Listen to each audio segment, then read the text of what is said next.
Rasanya sayang sekali. Tanpa membuang waktu, ia segera mengeluarkan peralatannya dan membersihkan ranting-ranting kering di dalam batang pohon. Ia juga membuang bagian-bagian yang tidak diperlukan, agar ruang di dalamnya menjadi lebih luas. Agar bisa tinggal dengan nyaman, ia harus menggali tanah di bagian bawah. Kalau tidak, ia hanya bisa tidur meringkuk seperti seekor anjing. Di hutan, bahaya selalu mengintai. Karena itu, Tuan Mayur bekerja dengan sangat hati-hati. Ia memasang penutup jas hujannya sebagai pelindung, agar suara galian tidak terdengar keluar. Ternyata tanah di bawah jauh lebih keras dari yang diperkirakan. Sebuah akar besar yang sudah membusuk membuat pekerjaannya semakin sulit. Setelah berjuang selama sekitar 10 hingga 15 menit, akhirnya ia berhasil menyingkirkan akar tersebut. Saat lubang sudah sedalam sekitar setengah meter, ia mendapat ide baru. Tempat ini cukup besar. Kenapa tidak sekalian dibuat menjadi sebuah ruangan yang lengkap? Selain keamanan, melindungi tempat itu dari kelembapan juga sangat penting. Karena itu, membuat perapian menjadi prioritas utamanya. Ia membuat ruang khusus di dalam dan saluran asap hingga keluar dari batang pohon. Kini saatnya mengumpulkan bahan bangunan. Pohon-pohon kering yang tumbang di hutan sangat membantunya. Kayu-kayu itu mudah patah hanya dengan sedikit tekanan. Ia memotong batang-batang kayu dengan ukuran yang sama, lalu mulai menyusun dinding satu persatu. Karena ia berencana tinggal cukup lama, setiap batang kayu dipasang dengan sangat rapi dan presisi.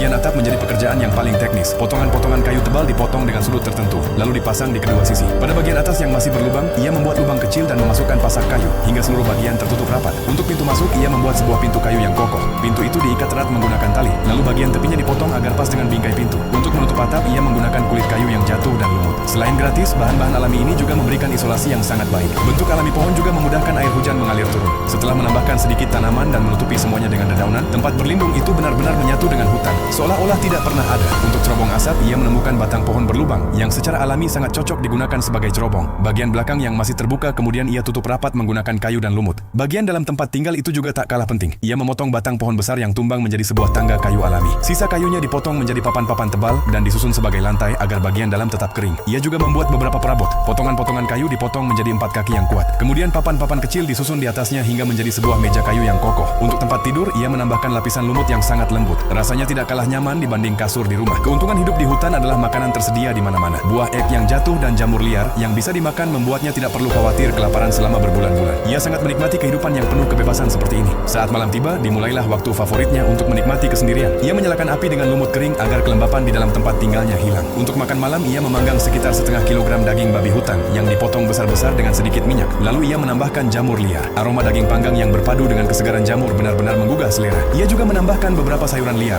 dan menikmati makan malam yang sangat lezat. Setelah itu, ia berkeliling sebentar di luar untuk memastikan semuanya aman. Kemudian, ia duduk dengan tenang sambil mengamati duri landak yang ditemukannya di hutan. Sejujurnya, meskipun hidup sendirian di tengah hutan, ia tidak merasa kesepian sedikit pun.